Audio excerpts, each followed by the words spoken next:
오늘 이 시간 우리에게 주신 하나님의 말씀은 열왕기상 3장 16절에서 28절까지의 말씀입니다.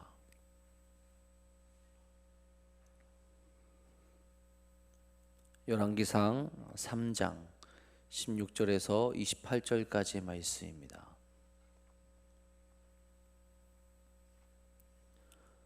오늘 이 시간 우리에게 주신 하나님의 말씀 다 같이 한 목소리로 받들어 읽도록 하겠습니다. 그때 창기 두 여자가 왕에게 와서 그 앞에 서며 한 여자는 말하되 내 주여 나와 이 여자가 한 집에서 사는데 내가 그와 함께 집에 있으며 해산하였더니 내가 해산한 지 사흘 만에 이 여자도 해산하고 우리가 함께 있었고 우리 둘 외에는 집에 다른 사람이 없었나이다. 그런데 밤에 저 여자가 그의 아들 위에 누움으로 그의 아들이 죽으니 그가 밤중에 일어나서 이 여종 내가 잠든 사이에 내 아들을 내 곁에서 가져다가 자기의 품에 누이고 자기의 죽은 아들을 내 품에 뉘었나이다.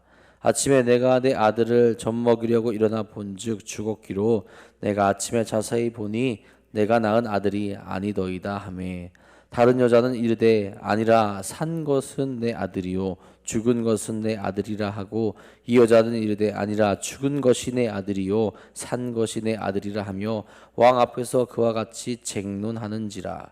왕이 이르되 이 여자는 말하기를 산 것은 내 아들이요 죽은 것은 내 아들이라 하고 저 여자는 말하기를 아니라 죽은 것이 내 아들이요 산 것이 내 아들이라 하는도다 하고 또 이르되 칼을 내게로 가져오라 하니 칼을 왕 앞으로 가져온지라. 왕이 이르되 산 아이를 둘로 나누어 반은 이 여자에게 주고 반은 저 여자에게 주라. 그 산 아들의 어머니 되는 여자가 그 아들을 위하여 마음이 불붙는 것 같아서 왕께 아뢰어 청하건대 내 주여 산 아이를 그에게 주시고 아무쪼록 죽이지 마옵소서 하되 다른 여자는 말하기를 내 것도 내게 말고 내 것도 내게 말고 나누게 하라 하는지라. 왕이 대답하여 이르되 산 아이를 저 여자에게 주고 결코 죽이지 말라 저가 그의 어머니니라 하매 온 이스라엘이 왕이 심리하여 판결함을 듣고 왕을 두려워하으니 이는 하나님의 지혜가 그의 속에 있어 판결함을 봄이더라. 아멘. 오늘도 우리를 가장 지혜로운 길로 또 지혜로운 삶으로 인도하시는 하나님과 함께 나아가 또 지혜로운 길로 살아가시는 귀한 날 되시기를 간절히 소망합니다. 여러분, 지혜롭게 살아간다라는 것은 무엇일까요? 어제 말씀에서 솔로몬은 하나님께 지혜를 구했죠. 그 지혜는 무엇입니까? 의미론적으로는 어떠한 형편에서도 굴하지 않고 위기를 극복해 나가는 것, 그것을 지혜라고 이야기하고요. 이성적인 탁월함과 사물의 원리를 깨닫고 기억하는 뛰어난 지능을 의미론적으로는 이야기합니다. 자, 근데 여기서 멈춰서는 안 되겠죠. 우리 믿음의 사람들은 지혜란 이런 것들을 바탕으로 하나님께서 뜻하신 것을 따라가는 삶, 그것을 지혜라고 하고 지혜로운 삶이라고 그렇게 이야기를 합니다. 그러니 우리에게 있어서 지혜로운 삶이란 하나님이 기뻐하시는 그 삶을 온전히 살아가게 되는 것, 그것을 바로 지혜라고 얘기할 수 있을 겁니다. 그분을 깨닫고 그 뜻을 행하며 하나님의 영광을 나타내는 삶, 그거야말로 우리에게 있어서 가장 큰 지혜로운 삶이다라고 이야기할 수 있게 됐죠. 이런 지혜로운 사람은 핵심을 뚫고 하나님께서 기뻐하시는 일들을 행하게 하며 그 삶으로 나아가게 만들기도 하고 또 스스로도 그렇게 만들어 갑니다. 전에 대학교에 다닐 때 찬양팀을 열심히 했었어요. 제가 찬양팀을 하면서 그때 총무도 하게 됐었는데 채플에도 서고 가끔 다른 행사가 있으면 다른 곳에 가서 행사하기도 하고 다른 교회에서 부르면 초청받아 가서 그곳에서 또 찬양을 하기도 했었습니다. 외부적으로 보면 굉장히 열심히 했죠. 하나님의 일을 하는 찬양단처럼 이렇게 보였어요. 근데 내부적으로는 문제가 많았습니다. 어떤 문제가 많았냐? 의견 차이도 많고 사람들끼리 사이도 그렇게 안 좋았어요. 그러니까 항상 불안한 상황 가운데 놓여 있던 거죠. 그래서 이런 문제를 찬양팀이 아닌 다른 사람들과 한번 이야기한 적이 있습니다. 그랬더니 이야기를 듣던 중에 듣고 있던 사람이 그런 질문을 하는 거예요. 이제 선배였는데 찬양팀인데 기도는 하고 있습니까? 아무것도 아는 질문인 것 같고 당연한 질문을 하는 것 같잖아요. 근데 그 질문에 대답을 할 수가 없더라고요. 우리 찬양팀 안에 기도하는 모습, 기도로 모이는 모습, 기도로 하나님께 나아가는 모습이 있었는가? 없었다라는 거죠. 그저 우리가 해야 되는 일에 집중하며 마치 사역이 아니라 일을 하는 것처럼 찬양팀이 모이고 행동하고 있었다라는 거죠.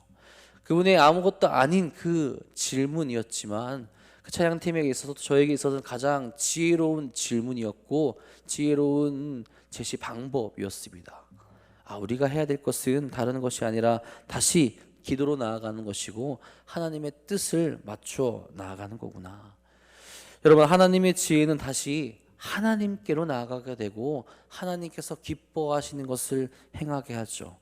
그리고 그곳에서 진정한 기쁨과 감사가 넘치는 일들을 가능하게 만듭니다.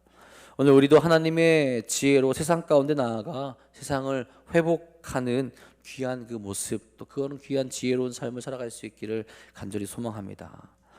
오늘 말씀은 솔로몬이 하나님께 지혜와 장수와 많은 것들을 허락받은 후에 솔로몬이 행하는 그 재판이 등장하게 됩니다. 분명 솔로몬이 하나님께 지혜를 구한 이유가 있었습니다. 어떤 것이었느냐? 백성을 재판하여 선악을 분별할 수 있게 해달라라고 하면서 지혜를 구했어요. 그리고 나서 하나님의 지혜가 빛을 발하는 것을 오늘 말씀에서 우리로 바라볼 수 있게 만들어주는 거죠. 16절에 이렇게 말합니다. 그때 창기 두 여자가 왕이 와서 그 앞에 서며. 여러분, 이 여인들이 솔로몬 앞에 선 것만으로도 지금 이 재판이 얼마나 배려와 은혜가 넘치고 있는지를 보여줍니다. 그리고 솔로몬이 지혜롭게 하나님께서 원하시는 그 모습을 보여주고 있고 그렇게 다스리고 있다는 것을 우리에게 가르쳐주고 있는 거예요. 그죠, 여러분? 이 창기라고 하는 여인들 어떤 여인입니까? 매춘을 하는 여인들이죠. 그 여인이 누구 앞에 나와 재판을 하게 됩니까? 그들이 다스리는 왕 앞에 나와 재판을 받게 됩니다. 이것은 솔로몬이 소외된 최하민층에게까지도 자비로운 모습을 보여주고 있었다라는 것을 우리에게 깨닫게 하죠. 그가 하나님의 뜻을 따라서 이 나라를 다스리는 데 있어서 누구 하나 소홀하게 바라보지 아니하고 지혜롭게 하나님께서 기뻐하시는 모습으로 통치하고 있었다라는 것을 우리로 한편으로는 지금 깨닫게 한다라는 겁니다. 사실 창녀라 한다면 어느 시대에도 무시의 대상이 될 수밖에 없었죠. 이러한 창녀들에게 한 나라의 최고 지도자가 재판장이 되어 준다라는 것은 정말 놀라운 일이라고 할 수밖에 없습니다. 자, 그리고 그녀들을 통해서 이제 하나님이 솔로몬에게 주신 지혜가 드러나게끔 하는 겁니다. 지혜롭게 통치하고 있는 그 동화에서 지혜로운 판단을 주어지고 지혜로운 재판이 이루어지게 한다라는 거죠. 여러분, 솔로몬에게까지 재판이 왔다라는 것은 어떤 것을 의미하게 됩니까? 원래대로라면 이 재판은 1차적으로 하급 재판관이 모두 해결하고 모두 판결을 내며 끝냈어야 한다라는 거죠. 항소할지라도 왕에게까지 올라오기가 쉽지 않다라는 겁니다. 자, 그런데 솔로몬에게까지 올라왔다라는 것은 그 누구도 이 문제를 해결하지 못했다라는 것을 의미한다라는 거죠. 그러니 이 문제를 해결하게 되면 이스라엘의 왕으로서 그들을 다스릴 만한 충분한 지혜가 있다라는 것이 증명되고 더불어 하나님의 영광을 나타내는 왕이 될 수 있다라는 거예요. 자, 여러분, 이 여인들의 문제는 무엇입니까? 우리가 참 많이 들어서 잘 알고 있죠. 만약 우리가 이런 판결을 보지 않았다면 참 어려운 그런 모습이었을 거예요. 자, 두 여인이 한 집에 살고 있었고 두 여인 다 아이를 이렇게 시간차가 얼마 나지 않아서 아이를 낳게 되었죠. 그런데 한 여인의 아이가 죽은 겁니다. 자, 그런데 문제는 여기서 생기게 되죠. 한 여인은 다른 여인이 죽은 아이를 자신의 산 아이와 바꿔치기했다라고 이렇게 말하고, 다른 여인은 그것이 아니라 그 여인의 아이가 죽은 거고 내 아이가 살았습니다라고 그렇게 이야기를 하고 있는 상황이었어요. 18절에 이야기하죠. 내가 해산한 지 사흘 만에 이 여자도 해산하고 우리가 함께 있었고 우리 둘 외에는 집에 다른 사람이 없었나이다. 굉장히 난감한 상황을 말하고 있는 겁니다. 그 집에 증인이 될 만한 사람이 아무도 없어요. 어떻게 증명해야 될지 모르는 상황에 빠져 있는 겁니다. 여러분, 어떻게 판결하면 좋을까요? 요즘에는 과학이 참 발달이 잘 돼 있어서 누가 진짜 엄마인지 찾아내기 좀 쉬울 겁니다. 유전자 검사를 하면은 나오게 되거든요. 99.9% 누가 엄마다라고 나오게 돼서 아이들 그 엄마에게 그냥 인기해주면 끝날 겁니다. 근데 그런 것을 할 수 없는 옛날에, 그것도 태어난 지 얼마 되지 않는 아이들을 엄마 말고 제대로 구별할 수 있는 사람이 없었을 거예요. 그것이 문제라는 거죠. 두 명 다 상반된 의견을 가지고 있으니 엄마만이 그 아이를 구별할 수 있을 텐데, 두 엄마 되는 사람들이 서로 자기 아이라고 이야기하고 있으니 그 누구도 쉽게 판단할 수 없고 그 누구도 쉽게 판결을 내릴 수 없는 그런 상황이었다라는 거죠. 어려운 상황. 여러분 왜 이런 어려운 상황에 빠지게 됩니까? 욕심 때문에 이런 어려운 상황에 빠질 수밖에 없게 되죠. 한 여인이 자기가 가지고 싶었던 것, 자기가 자기의 아들, 자기의 자녀, 자기가 사랑하는 일을 잃었다라는 것을 인정하지 아니하고 다른 것을 내 것으로 만들기 위해서 이런 모습이 나타나게 된다라는 거죠. 여러분 이런 두 여인에 대해서 솔로몬은 어머니의 마음을 바라볼 수 있는 판결을 먼저는 내리게 되죠. 판결 그대로 보자면 정말 깜짝 놀랄 만한 판결, 무서운 판결을 내리게 되죠. 24절 25절입니다. 또 이르되 칼을 내게로 가져오라 하니 칼을 왕 앞으로 가져온지라 왕이 이르되 산 아이를 둘로 나누어 반은 이 여자에게 주고 반은 저 여자에게 주라. 솔로몬은 칼을 가져오게 이야기합니다. 그리고 아이가 물건인 것처럼 이야기하면 똑같이 반으로 나누라고 그렇게 이야기하죠. 왜 그렇습니까? 정말 그 아이를 반으로 가르기 위해서가 아니라 진짜 어머니의 반응을 보기 위해서입니다. 재판에 있어서는 두세 명의 증인이 필요한데 증인이 없기에 확실한 친어머니를 찾고 거짓말하는 것을 찾는 것이 아니면 하나님의 공의가 이루어졌다라고 할 수 없기에 그에 따른 지혜로운 방법을 그가 모색하여서 행하게 되었다라는 거죠. 반응은 철저하게 둘로 나뉘게 됩니다. 자, 이렇게 얘기합니다. 그 산 아들의 어머니 되는 여자가 그 아들을 위하여 마음이 불붙는 것 같아서 왕께 아뢰어 청하건대 내 주여 산 아이를 그에게 주시고 아무쪼록 죽이지 마옵소서 하되 다른 여자는 말하기를 내 것도 되게 말고 내 것도 되게 말고 나누게 하라 하는지라. 진짜 친어머니는 어떻게 말합니까? 마음이 불붙는 것 같다라고 말하죠. 죽이지 말아달라고 그렇게 이야기합니다. 여인에게 있어서 아이는 재산도 아니고 노동력도 아니고 살아가는 그저 아들이기 때문이죠. 그 여인에게 주어도 되니 살아만 있게 해달라고 그렇게 말을 합니다. 여러분 재판 자리에서 양육을 포기하겠다라는 것은 어찌 보면 자신이 아이를 훔치려고 했다라는 그 죄를 인정하는 것과 마찬가지예요. 그럼에도 그녀는 아이를 포기합니다. 내가 죄인이 될지라도 내가 그렇게 잘못했다 할지라도 지금 그 아이가 죽게 되었으니 그 죽는 아이를 참아두고 볼 수 없다라는 거죠. 이 여인이 반응이 참 어머니의 반응이었죠. 근데 반대로 다른 여인은 어떠합니까? 그 판결대로 하자라고 이야기하죠. 잔인함과 비정함이 나타나게 됩니다. 여러분 내 아이가 아니다 할지라도 죽여달라고 하는 것은 정상이 아닐 거예요. 근데 왕의 명령 따라 아이를 반으로 갈라 죽이는 것에 동의하고 있다라는 겁니다. 무슨 마음일까요? 당연히 있는 친어머니가 보일 수 있는 모습과도 너무나도 먼 잔혹한 대답이라 할 수 있죠. 즉 이 여인의 대답은 아이를 사랑하고 아끼는 모습이 아니라 질투와 소욕으로 인해 생긴 그 모습임을 나타내주고 있다라는 겁니다. 이에 대한 당연한 판결이 나오게 되죠. 왕이 대답하여 이르되 산 아이를 저 여자에게 주고 결코 죽이지 말라 저가 그의 어머니니라 하매.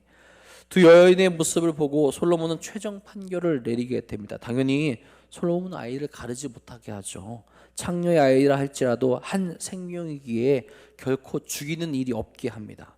그리고 어머니다운 모습을 보여준 여인이 아이의 어머님임을 판결하게 되죠. 하나님이 주신 지혜로 올바른 판결을, 그리고 억울한 이가 없는 판결, 핵심을 꿰뚫고 이것을 어떻게 해결할 수 있는 그 지혜를 발휘하여서 하나님께서 기뻐하실 만한 판결을 그가 내리게 되었다라는 거죠. 여러분 그 판결 이후에 솔로몬의 평가는 어떠합니까? 28절에 이렇게 나오죠. 온 이스라엘이 왕이 심리하여 판결함을 듣고 왕을 두려워하였으니 이는 하나님의 지혜가 그의 속에 있어 판결함을 봄이더라. 아멘. 굉장히 어려운 사건을 해결한 것입니다. 그러면서 그의 지혜가 드러나죠. 특별히 그가 해결해낸 그만의 능력을 한 것이 아니라 하나님께서 주신 지혜로 말미암아 그가 그것을 해결할 수 있었고, 그로 말미암아 훌륭한 통치자의 자질을 가졌음을 이제 모든 이들에게 증명할 수 있게 되었다라는 겁니다. 자, 그런 왕을 두려워하였다라고 그렇게 이야기를 하죠. 이것은 존경과 경외의 뜻도 가지고 있습니다. 이스라엘 모든 사람들이 왕의 판결을 듣고 다윗을 이은 왕으로 솔로몬을 인정하며 존경하게 되었다라는 것을 의미하고 있다라는 거예요. 그의 판결, 그의 지혜는 하나님이 함께하는 지혜로운 모습이었다라는 거죠. 정말 어려운 일을 하나님의 지혜로 해결하게 되었기 때문에 이런 평가를 들을 수 있게 되었다라는 거죠.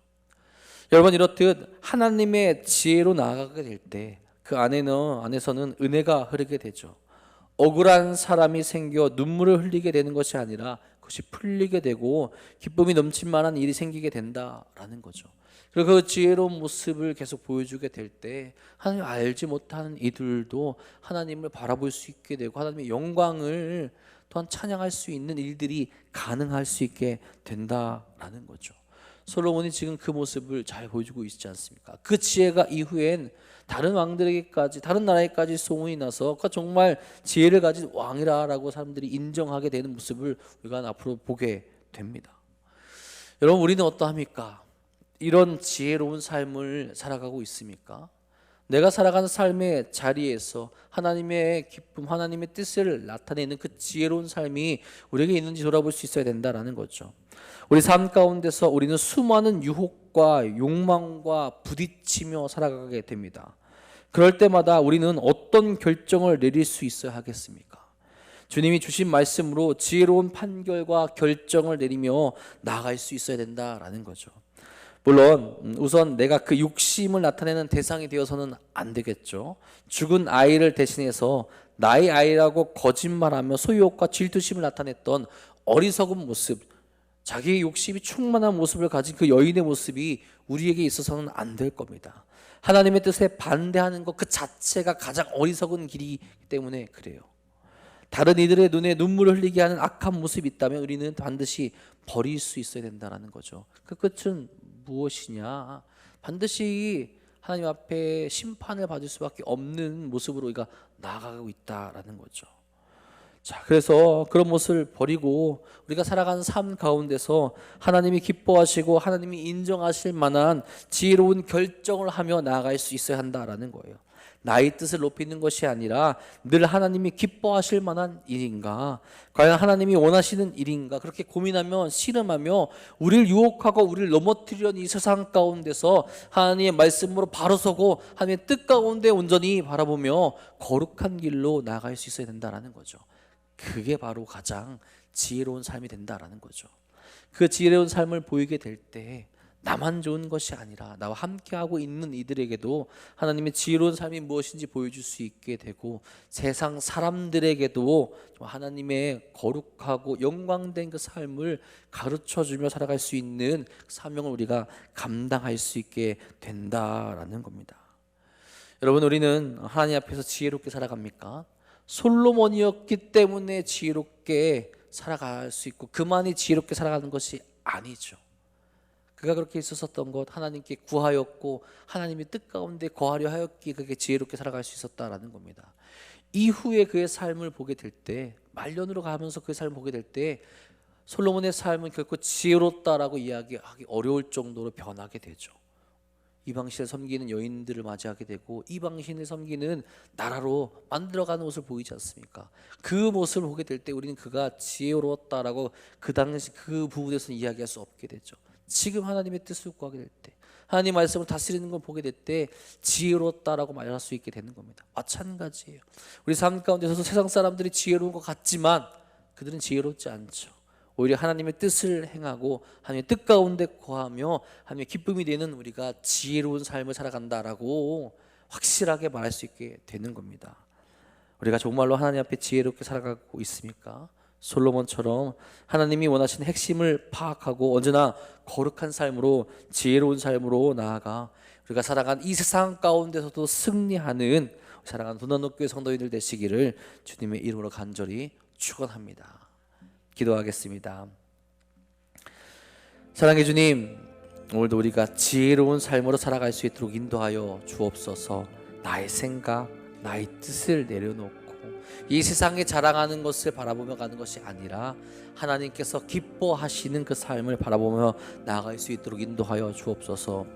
우리 삶에 늘 유혹이 있습니다. 우리 삶에 우리를 늘 넘어뜨리는 일들이 가득합니다. 그럴 때마다 우리가 부르짖고 있고 우리가 바라보고 있는 것이 과연 무엇입니까? 하나님의 뜻을 온전히 바라보며 정말로 지혜롭게 살아가고 있는지, 늘 핵심을 파악하며 거룩한 삶으로 나아가기 위해 노력하고 있는지 돌아볼 수 있도록 인도하여 주시옵소서. 그래서 우리 삶을 통하여서 하나님의 영광과 하나님의 뜻만 나타날 수 있도록 인도하시며 많은 이들이 주의 사랑과 주의 은혜를 경험할 수 있는 삶을 살아갈 수 있도록 인도하여 주시옵소서. 오늘도 사랑하는 주님과 함께 거룩한 길로 나아가길 소망합니다. 주의 뜻을 행하며 그 거룩한 삶을 살아갈 수 있기를 간절히 소망합니다. 주여 우리에게 힘과 능력 허락하여 주시옵소서. 그래서 흔들리지 아니하고 달려갈 수 있는 삶을 살아가게 하여 주옵소서. 특별히 아버지, 그 삶을 살아가는데 지금도 힘들어하고 아파하는 일이 있습니다. 육적으로 연약하여서 정말로 힘들어하고 있는 일이 있습니다. 주님, 그들에게 주의 사랑과 주의 은혜를 부어주셔서 마음 가운데 평안함을 허락하여 주시옵고 육신 가운데 회복을 허락하여 주셔서 다시 하나님을 찬양하며 하나님께 나아갈 수 있는 믿음과 삶을 허락하여 주시옵소서. 주님께서 오늘도 우리와 함께 하셔서 지혜로운 삶으로 인도하실 것 믿사오며 우리 사랑하신 예수님의 이름으로 감사하며 기도합니다. 아멘.